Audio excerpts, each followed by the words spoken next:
Okay, so I just set out my sketchbook. When you haven't done something for a long time and you're not sure how to go about it, um, it's just like if you have a close friend, but maybe had a fallout or you didn't really talk for a long time and you don't know how to start the conversation. This is exactly how I feel about this. Like I'm trying to start a conversation, but I don't even remember when is the last time we talked. What do we like talking about?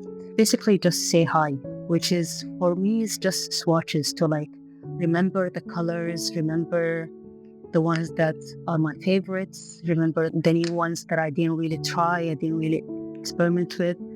One of my favorites is always charcoal. So I think to take like some of the pressure off, because there's always sometimes guilt which is associated with not really communicating in a very long time. So I just feel just saying hi to every color, it's a good way or a good place to start. I think for me, a big thing, my sketchbooks were a break from a lot of thinking and a lot of figuring things out. It was always like the place for me to just relax, the place for me to just have a good time. And I just need to get back to that. But to get in the mood, most of the time, it just takes time. Getting back to that really nice old feeling of just feeling happy. Sometimes like the smallest things, like changing spaces or changing where you are, changing countries. In my case, and also like going from living like by myself to living with my family, which has been absolutely wonderful. And being with my family has done wonders to my mental health and my feeling of safety.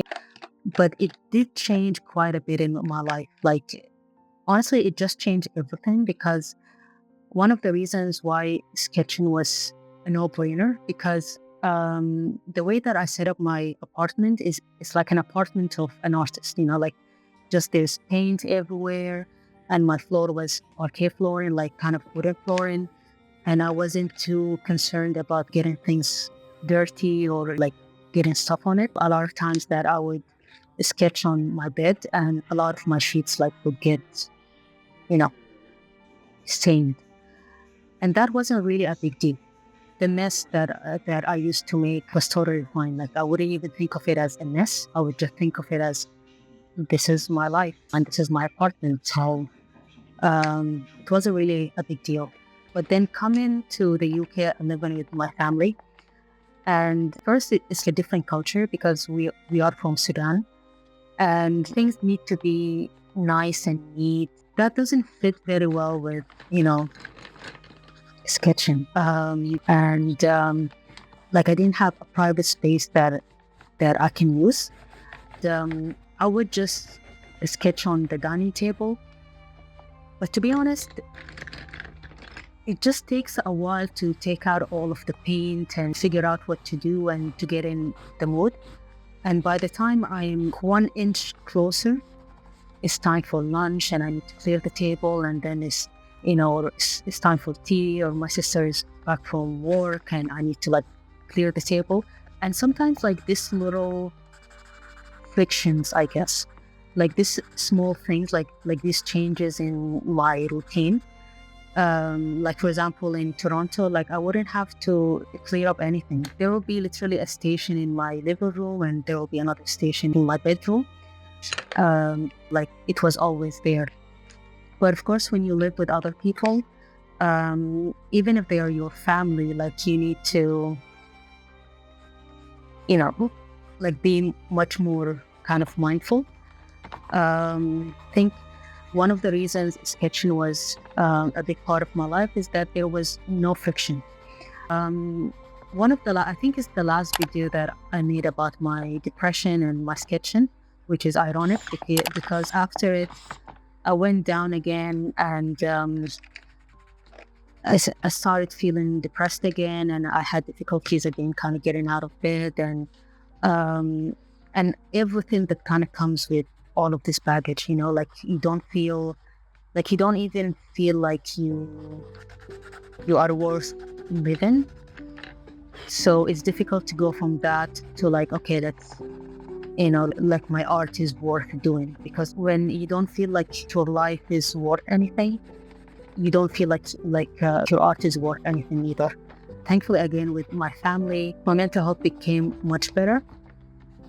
And when I went down a few times or couldn't get out of bed, my family, they contacted a psychiatrist. So they ended up to increase my antidepressant dose. And that increase really helped me. It really helped me to get out of bed. So yeah, definitely having my family and having love, the kind of love that is not taken away. This love is not going to be gone, or it's not going to disappear if I do something wrong. Having people around you that can pick you up, or at least to show you that they care about you. Because like this is one of the most challenging things that I found in Toronto. The feeling that if you disappear, no one would even notice. And that feeling is sometimes crushing for someone dealing with depression, or dealing with issues with self-worth and things like that. Especially when I left Toronto, I left it when my mental health completely collapsed. And to kind of go from complete collapse to someone who can actually produce things and do things, that takes a very long time, actually. And I was watching this video yesterday, I think. It's like a cleaning video, because I really like watching extreme cleaning videos. People just clean all their houses for free, and people who seem to have depression too, and ADHD and all the things that I can relate to. And the woman or the cleaner, she said something like that mental health is not a switch or something like that. I need you to realize that mental health is not a light switch. Give yourself grace. Your future self needs you to stay focused right now. Don't give up. You can cuss the entire time, but just don't give up. And I know that you're tired with a never-ending to-do list, but you can do this. So forgive yourself for the years your mental health took from you, and save this for motivation when you need it. Whether it's with cleaning or any other aspect of your life, just put yourself first for once and be a passionate little freak about your own happiness. You deserve to do this for you. The habits you created to survive will no longer serve you now that it is time for you to thrive. It's time to get out of survival mode, build new habits, and a whole new life. Mental health is not a light switch. This is very true, because for at least a year, I've been so mad at myself and feeling guilty and feeling just angry at myself and disappointed that I couldn't just bounce back from my depression. And because, yes, on YouTube, I do sketching, but actually, like my main art thing or my main art career is in ceramics. And I've started going to studios, and I set up studios like a couple of times. It's like a long story that I don't know if I would share in this video, but it took a lot of starting over and stopping and starting over and stopping. And also for immigration things, like I need to go back to Toronto every like few months, which in itself kind of breaks the momentum. Because if you're someone who has like a creative practice, or like you have a studio, or you have something that you do creatively, it would relate to the idea that you need to build momentum, like you need to put your energy into the space. Like now, thankfully, like we moved to a larger house, and I turned the garage area into a studio. So I remember when I first laid down and I was hoping to like start working immediately, it was difficult. It was difficult because the place just feels cold, just feels cold in temperature and feels cold in energy and just feels cold in general. But you have to put yourself in it. You need to keep coming and keep showing up so you feel comfortable and that you feel like this is your space. And I think after months now, finally, I feel like this is my space. Like I feel comfortable here, even if I want to just have tea or coffee or some kind of by myself, I can just come down to which is, I think, is a relationship that needs to be built with the studio, with the clay, and it's the same with the sketching. So it was also kind of difficult for me to prioritize sketching when I felt like I've reached like a dead end with it or a block with it, because I was doing the same things over and over, which is like they made me happy, but they made me happy at a stage of my life that I'm not at the same stage. I feel in my life in general, with my ceramic art, with my sketchbooks, with my personal life, with everything, with my finances, I feel like it's time for me to go to another stage, especially with my mental health being better. Like it's time for me to step into something else. But somehow part of me is fighting it, part of me is not ready. Part of me knows that I'm ready. I just need to do it. And part of me is just overwhelmed with the amount of change that is happening, like going from living by myself in Toronto to having my family with me, having my life be completely different, almost not very recognizable to me. Like the things that I used to do, even as hobbies, like go hiking and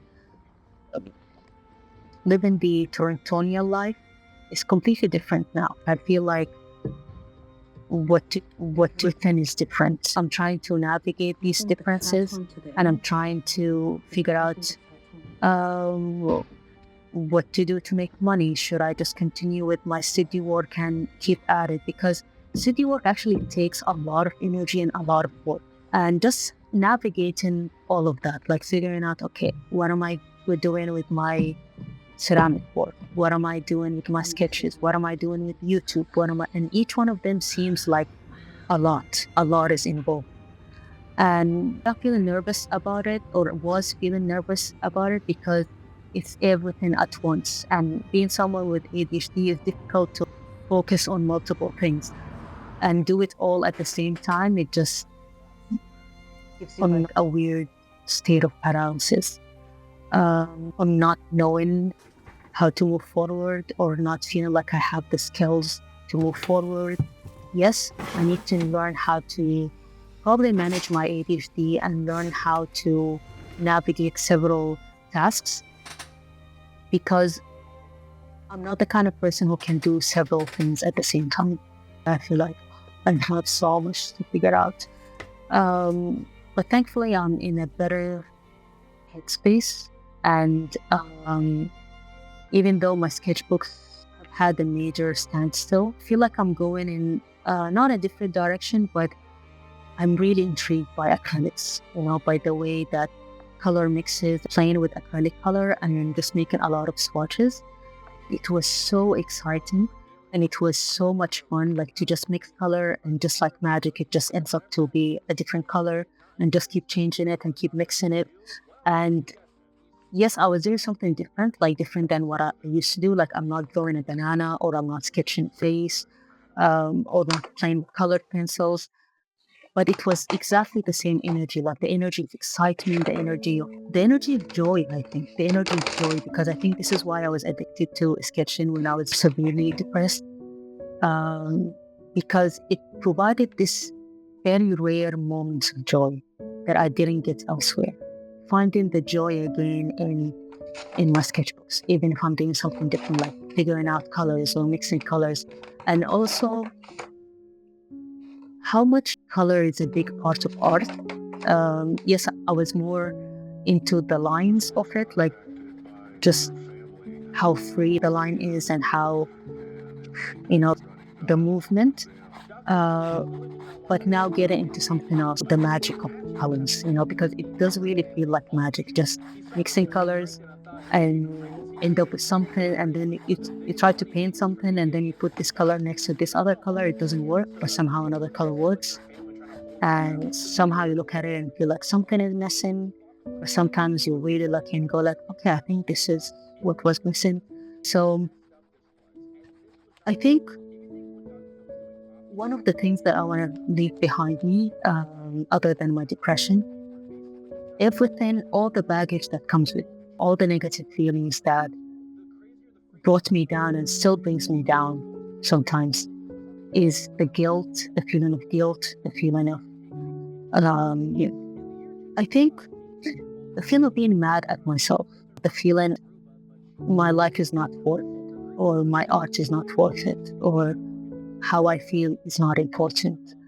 But to do the opposite, the way that I feel is actually important, because I mean, if I switch up the way that I feel as a creative person, then I have nothing. Because a lot of the time, the way that you feel and the way that you think as well, but the way that you feel is sometimes what guides you where you want to go, but you didn't know this is where you wanted to go and you just ended up there. But I feel like what is going to help me, especially as a creative person, is to care about myself, to care about my existence, and to care about the things that I do, and to care about my value. And to remember also that it's not this big, it's not something that is going to happen overnight. It's not something that I need to put a timer on it and be mad that it took a year. Because since like my last art event that I participated in, like the last time I worked and made money out of my pieces and my ceramic art, that was over 2 years ago. And for me, it's just infuriating to feel like it's been 2 years of no real work. Yes, I did this here and there, but working the way that I used to work, I haven't done it in 2 years. And to be okay with it, whatever guilt that comes with it, whatever feeling of embarrassment that comes with it, whatever feeling of anger that comes with it, to just kind of let it go along with my depression and just move on. I feel this is the way that I need to move forward, because it will help me live better instead of always questioning if my life is worth it, or if my art is worth it, or if being an artist makes sense anymore. Especially that I don't have a clear goal, and I don't even have a clear vision of what the goal is. But I think what I'm looking for is more internal. Like I'm looking for a certain feeling, the feeling that the absolute certainty, but this is what I need to be doing, and this is my job, and this is it.